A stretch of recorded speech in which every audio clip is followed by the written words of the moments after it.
இருக்கிற ஆண்டவர்களே சான்றவர்களே உங்கள் அனைவரையும் வணங்கி வருகிறேன். பல தினங்கள் கொண்டாடப்படுகிறது. யோகா தினம், எய்ட்ஸ் நோய் ஒழிப்பு தினம், போதைப் பொருள் ஒழிப்பு தினம், தண்ணீர் தினம், சிறுவர்கள் தினம், ஏன் காதலர்களுக்கு கூட காதலர் தினம். இத்தனை தினங்களுக்கு மத்தியிலும் மகளிரையும் வணங்க வேண்டும், நினைக்க வேண்டும் என்று சொல்லி மார்ச் 8ஆம் தேதி மகளிர் தினத்தை உலகமெங்கும் கொண்டாடினாலும் நாங்கள் இன்னும் மகளிரை மறக்கவில்லை என்று சொல்லி இன்றும் மகளிர் தினத்திற்கு ஒரு வாய்ப்பு கொடுத்து இந்த நிகழ்வை ஏற்பாடு செய்து நடந்து கொண்டிருக்கிற பொறுப்பாளர்களையும் நான் வணங்கி மகிழ்கிறேன். எனக்கு இந்த கருத்தரங்கத்திலே பேசும்படி கொடுக்கப்பட்ட தலைப்பு பார் போற்றும் பெண்கள். பார் என்றால் உலகம், உலகமே வியந்து பார்க்கக்கூடிய பெண்கள் என்கிற ஒரு தலைப்பிலே இந்த நாளிலே ஒரு சில கருத்துக்களை மட்டும் நான் சொல்ல விரும்புகிறேன். இங்கு உட்கார்ந்து இருக்கிற ஆண்களுடைய உள்மனதிலே ஒரு வார்த்தை ஓடிக்கொண்டிருக்கும், ஒரு உணர்வுகளிலே ஒரு சிந்தனை ஓடிக்கொண்டிருக்கும். இன்றும் என் குடும்பம் நன்றாக இருக்கிறது என்று சொன்னால் தன்னை குறித்து எந்த பெருமையும் சொல்லாமல் தன் வீட்டிலே இயங்கிக் கொண்டிருக்கிற ஒரு பெண் தான் காரணம் என்று சொல்லி எல்லா ஆண்களுக்கும் அது தெரிந்திருக்கும். ஏன் பெண் இந்த நாளிலே நினைவு கூறப்படுகிறார் என்று சொன்னா ஒரு 4 சிறிய கருத்துக்களை மட்டும் நச்சுன்னு சொல்லிட்டு நான் போயிடுறேன். ஒண்ணு, அந்த பெண்ணிடம் காணப்படுகிற தாய்மை. இதற்கு நீங்கள் எதையுமே ஈடாக இணையாக எதையுமே சொல்ல முடியாது.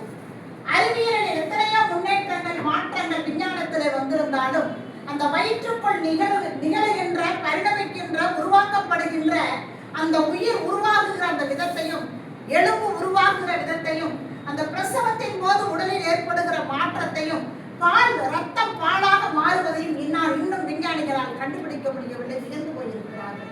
இந்த தாய்மை என்கிற இந்த ஒன்று யாராலும் புரிந்து கொள்ள முடியாத ஒரு ரகசியம். முன்பெல்லாம் பிரசவம் நடைபெறுகிறது என்று சொன்னால் ஆண்களை கணவர்களை உள்ளே அனுமதிக்க மாட்டாங்க. ஆனால் இன்றைக்கு பிரசவ அறைக்குள்ளே ஆண்களை அனுமதிக்கிறார்கள். ஒரு ஆணானவன் அல்லது கணவனானவன் உள்ளே சென்று ஒரு பெண்ணானவன் ஒரு குழந்தையை பிரசவிப்பதற்காக என்ன பாடுபடுகிறான் என்பதை அவன் பார்த்துவிட்டு வெளியே வருகிற பொழுது அவன் உலகம் முழுவதையும் அவன் அறிந்து வைத்திருப்பான். அதை குறிப்பிடும் பொழுது இப்படி சொல்லுவார்கள், அது ஒரு பிற சவம் என்று சொல்லி செத்து பெத்து எடுக்கிறார் ஒரு தாய். அது மறைந்திருக்கிற ஒரு செய்தி இதுதான், அன்பும் தியாகமும்.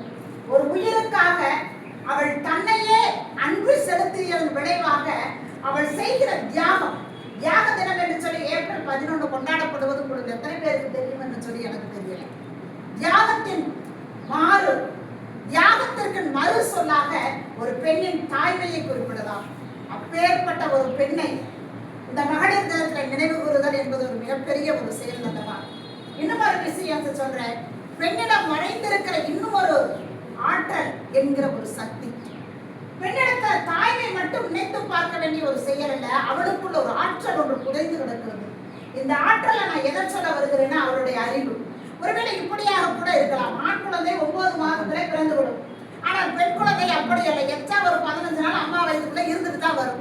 ஒருவேளை எச்சா ஒரு 15-20 நாட்கள் இருக்கிறதுனாலதான் அந்த குழந்தைக்கு அவ்வளவு நுண்ணறிவு பெண்ணுக்கு இருக்கிறதா என்று சொன்னால் தெரியவில்லை, ஒருவேளை இருக்கலாம். இப்படியாக நான் சொல்லுகிறேன். எல்லா எக்ஸாம்களையும் பாருங்க, காம்படிட்டிவ் எக்ஸாம் ஆகட்டும், வேற ஏதாச்சும் போட்டிகளா இருக்கட்டும், முதலிடத்துல பெண்கள் இருப்பாங்க. நீங்க ஒரு வேலை யோசிப்பாங்க, வீட்டுல அவளுக்கு என்ன வேலை, உள்ளதே படிச்சு கிடக்குறாங்க. ஆனால் ஆம்பளை பையன்களுக்கு அப்படியான இல்லை. பெண்கள் சமயோசித கூறிய ஞானம் உடையவர்கள், அறிவுடையவர்கள். ஆண்மகனானவன் திடீரென்று ஒரு சோதனை வருகிற பொழுது துவண்டு விடுவார்கள்.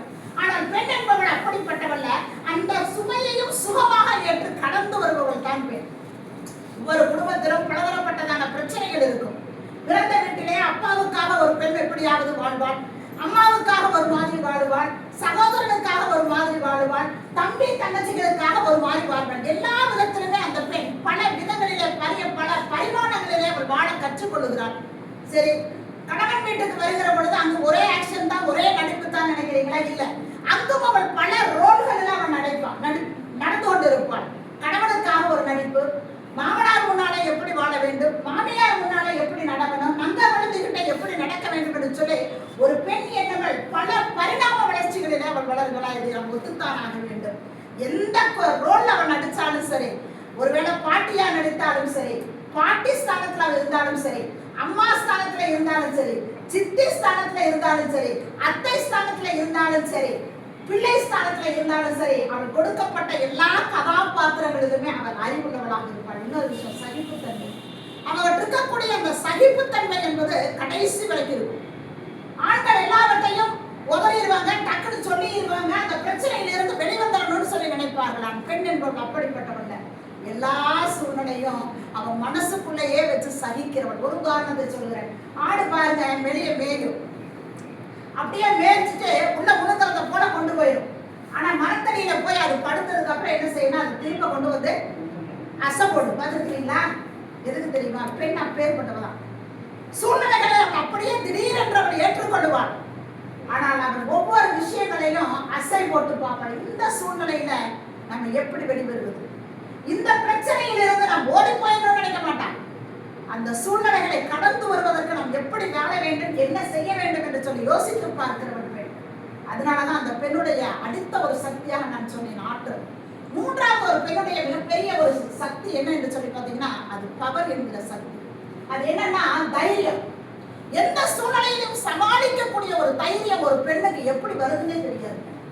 ஆண் திடீரென்று சொல்லி முடிவுகளை மாற்றிக்கொள்வான், வேறு விதமான சூழ்நிலைகளில் முடிவுகளை எடுத்துக்கொள்வான். அந்த பிரச்சனை இங்க என்னால சமாளிக்க முடியாது என்று சொல்லி வெளியே போகணும்னு நினைப்பாங்க. ஆனா பெண் அப்படி இல்லை. எந்த சூழ்நிலை இருந்தாலும் சரி, அந்த சூழ்நிலையை வாழ்ந்தே காட்டணும் என்று சொல்லி வாழ்வாள். கணவன் வீடு ஒருவேளை எதிர்பார்த்த மாதிரி அமைஞ்சிருக்காரு, இன்னொரு திருமணத்தை நாடி செல்ல முடியுமா? ஆனால் அந்த சூழ்நிலையிலும் கடைசி வரைக்கும் அந்த குடும்பத்துக்காக அவங்க வாழ்வ பார்த்துருக்கீங்களா? அந்த தைரியத்தை யார் உங்களுக்கு சொல்லிக் கொடுக்குது? அவங்க அம்மா அப்பாவா, அவங்க அண்ணன் தம்பியா? இல்லைங்க. ஒவ்வொரு பெண்ணுக்குள்ளையும் அந்த ஒரு மறைமுகமான ஒரு சக்தி இருக்கும். பொழைச்சு காட்டுறேன் பாரு, நான் சாதிச்சு காட்டுறேன் பாரு, நான் பொழைச்சாதான் பொம்பளை அப்படின்னு சொல்லி ஒவ்வொரு பெண்ணு. ஒண்ணு இல்லை, கணவன்களுக்கு ஒரு 2-3 குழந்தைகளுக்கு அப்புறம் திடீர்னு இறந்துருவாங்க. ஒரு பெண் என்ன செய்வா தெரியுமா? ஒரு 15 வருடம் 20 வருடம் அந்த குடும்பத்தை கஷ்டப்பட்டு காப்பாத்திட்டு வருவா. 20 வருஷத்துக்கு அப்புறம் அந்த குடும்பம் தடஞ்சு வரும். அந்த வீட்டுல ஒரு கலெக்டர் வந்திருப்பாரு, அந்த வீட்டுல ஒரு டாக்டர் உருவாயிருப்பாரு, அந்த வீட்டுல ஒரு IAS IPS வந்திருக்கு. அன்னைக்கு தான் உலகம் போய் பேட்டிட்டாங்க. ஆனா இந்த பெண் அது வரைக்கும் ஒரு மெழுகை போல உருகி கரைந்து தானல்ல தன் குடும்பத்திற்காக நான் இருக்கணும்னு சொல்லி வரலா பாருங்க. அந்த கரையேஜ் என்கிற அந்த தைரியம், இதுக்கு நீங்க எத்தனை லட்சத்தை கொடுத்தாலும் நீடாங்க. அதனாலதான் ஒரு வார்த்தை சொல்லுவாங்க, ஒவ்வொரு ஆணின் வெற்றிக்கு பின்னாலேயும் பெண் இருக்கிறாள் என்று சொல்லி சொல்லுவாங்க. குடும்பம்